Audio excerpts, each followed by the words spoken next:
Sometimes when I hear you talk about presence, it seems like you're describing a state in which there's no mental or emotional content.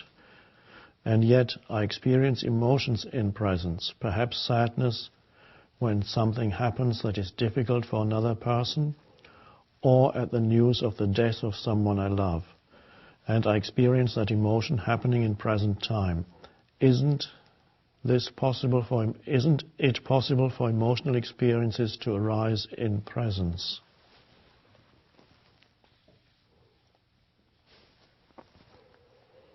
Yes, you can have presence while the emotions are happening, or even while thoughts are happening. It means you're not totally lost in, totally identified with, totally drawn into the emotion or the thought. There is in the background a space of awareness that in the foreground there may be anger, sadness, and you're not totally lost in it. There's a space for it that you still sense, and you are essentially not the emotion, you're the awareness behind the emotion. You know that this emotion is there. The same thing can happen when the mind is active. You can talk and the mind can completely take over, and you become lost in your mind in a stream, either a stream of thinking or a stream of speaking. You can observe it. If you can't yet observe the mind stream in yourself, you can occasionally just quietly observe people talking to each other, and especially people who are having a discussion. Because when you're having usually a discussion or disagreeing about something, there is not only the mind, there's also an emotion that goes with the mind stream. That's the disagreement. Why is there an emotion when people are having a discussion and they disagree? Why is there an emotion that goes with their mental positions? Well, because they identified with the mental position. That identify means their sense of self has become one with the thought. The consciousness, the I, has identified with the form, rather than realizing that it is formless in essence. It has lost that knowledge, so consciousness is in a dreamlike state, could say. Consciousness identifies with I, with the form, and so there is a self-identification with a mental position or thought, which means anybody who questions or doubts or contradicts this mental position or thought is unconsciously regarded by the self-identified thought structure which you have become. The ego is part of ego. Anybody who disagrees, contradicts, doubts, is unconsciously, not in so many words, but unconsciously regarded as an enemy. Because you are threatening, it's a delusion, but there's an unconscious belief that the other person is threatening my very being, because the person is threatening my mental position with which I have identified. So it's a very deeply unconscious process, and it requires quite an alertness to see it in the moment that it happens in yourself. But perhaps next time somebody comes to you and you're having a kind of a disagreement about something, and suddenly you can feel an influx as you defend your position or contradict the other person or justify something. Feel the emotion that flows into what you say. It will be some kind of either aggressive or defensive emotion that goes with it, either some fear or some aggression. If you can be aware of that at that moment and realize what is happening, that you have identified with something in your mind, believing that that is you, believing your very existence is threatened by somebody contradicting you. It's unconscious. That's why people get aggressive and negative energy flows the moment somebody contradicts you. It just means somebody has a different opinion. But the ego can't allow a different opinion because the ego feels its existence is threatened by a different opinion, because ego's identification with thought and a mental position. This is on a personal level. This can become an entire war between nations, this similar pattern. So you can, at first you can see it, let's say you're observing two people having a discussion, and of course, let's say you are not involved, then it's easier for you to see that process at work and realize that usually both of them become drawn into a very negative confrontation, simply because they hold different opinions. But for them it's more than an opinion. It's their very self that's threatened. It's an illusion, but that's how it is perceived.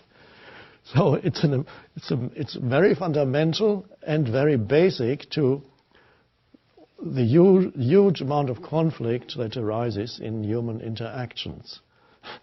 And it's basically so simple that it's just quite incomprehensible that people haven't realized by now that this is how it works. And so, but the pattern is so deep-seated that even people who are engaged in spiritual work for years still get drawn into that. When their mental position is threatened, no matter how much spirituality, there they are, defending their very existence. Because the pattern is very deep. So alertness is required. If you don't want to carry on in that way for the rest of your life and be part of that, madness ultimately, dysfunction ultimately, because it creates continuous conflict and negative feelings and so on, and interferes with the true relationship with another human being. Be aware in yourself of this process when and as it happens. And for that you have to wait until the moment comes when somebody contradicts you or says, no, you're not right, or I don't agree, or whatever they say, and then you have to be alert. What is it that comes up and wants to defeat the other or protect itself? So that is a very vital thing, but presence is required. The pattern is deep, very deep-seated. Without the presence, each time, every time, it will take you over, and you'll be lost. So, alertness. I can't remember what the question was, but this is vital. Yes. Sometimes when I hear you talk about presence, it seems like you're describing a state in which there's no mental or emotional content, and yet I experience emotions in presence. So, we've been talking now just about experiencing the absence of presence, and there's a mental emotional stream that comes up. You can do it to yourself also. You can have a discussion with yourself. You can doubt yourself. You can have an argument with yourself. You can have one part of your mind accusing another part of your mind of being lazy, for example, or of being not good enough. And then you have to have a similar argument with one part of your mind splits itself in two and says, you should know better by now. You should do better. Why did you do this? You did it. Well, I couldn't help it. No presence. So, yes, there can be presence when there are thoughts and emotions, and it is vital that there should be presence in the background, which means just you're aware that certain emotions are coming through you, and you're not the emotion, but you're the awareness. You're aware that certain thoughts are there. You're aware that you have an opinion. You're aware that you're voicing your opinion. That's fine. but you are not in the opinion. Your sense of self isn't in the opinion. Your sense of self is the awareness. And then you can express an opinion, and you can say, the universe is, in essence, consciousness. And then the other person says, that's a load of rubbish, or whatever they say. Mumbo jumbo, you're talking mumbo jumbo. Where's show me the consciousness, or whatever the flat-footed materialist is saying to you.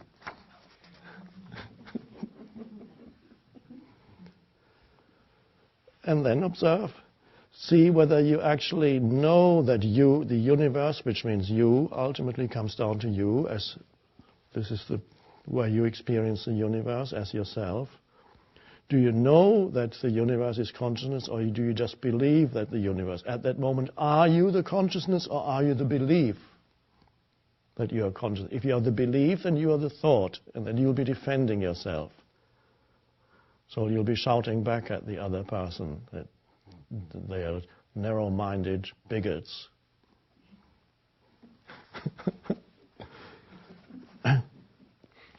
Or there is an awareness in the background, and then you say the universe is conscious, the other person says a load of rubbish, then you say, well, I'm sure in your perception that the universe is not consciousness, so that's fine. Why should you believe that the universe, if that's not within your reality? Fine, you are entitled to believing that the universe is a soup of chemicals. That's fine, that's your reality. I'm perfectly comfortable to allow you your reality of living in a soup of chemicals, or whatever, atoms floating around, whatever it is, or the grey matter of the brain producing the illusion of consciousness, or whatever. It's fine. No defensiveness anymore, and no negative feelings. This is why I liked when Obama said, you don't need to be disagreeable to disagree. You don't need to become disagreeable when you disagree. The deeper implication is you're not identified with your mental position. He couldn't say that because nobody would understand what he's talking about. So, well, only some people would understand.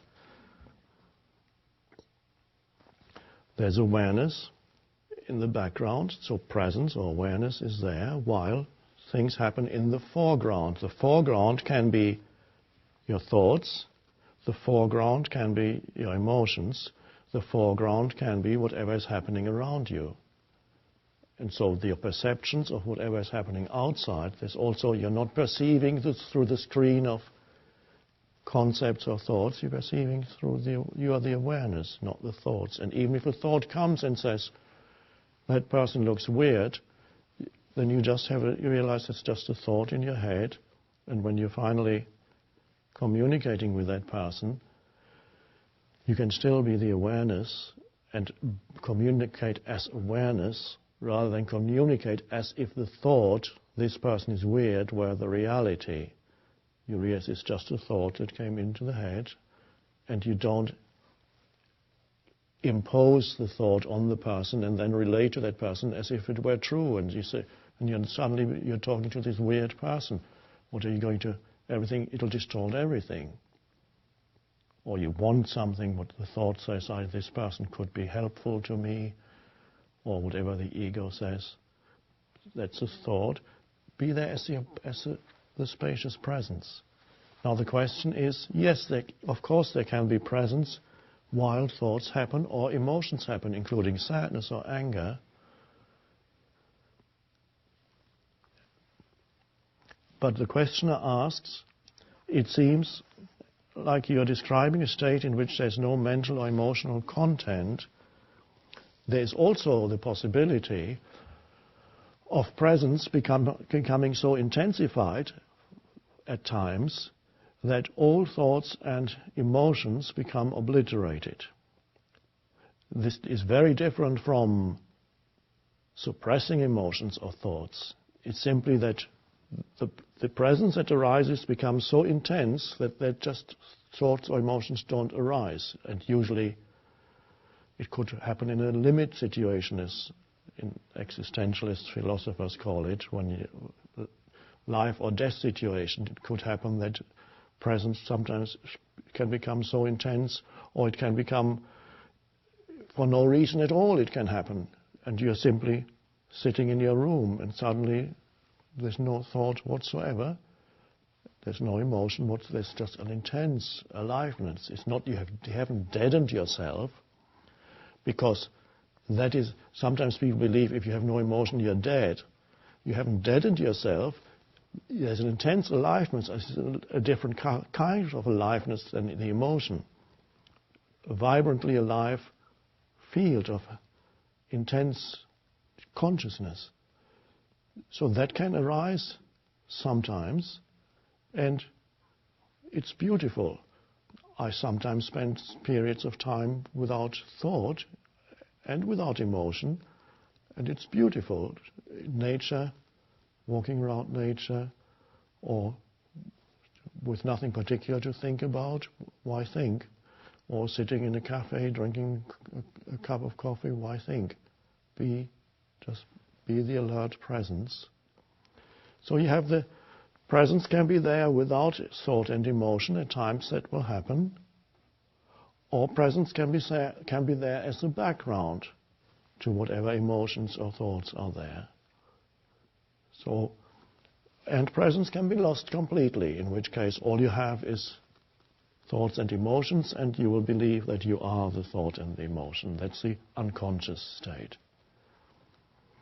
So for us it's important to be there as the emotions happen. And I suggest you work particularly with people, talking to people, exchange of opinions and viewpoints, observing aggression, observing defensiveness, observing negativity flowing into, just because somebody has not the same opinion that you have. And then don't condemn yourself and say, oh, I shouldn't be feeling this. No, just again, observe that suddenly you've become angry with this person. And instead of saying, oh dear, I failed miserably in my spiritual practice. No, just say, okay, I just noticing that. You're no longer in it, you're already out of it when you notice it. So be compassionate with yourself. But the important thing is, you're aware.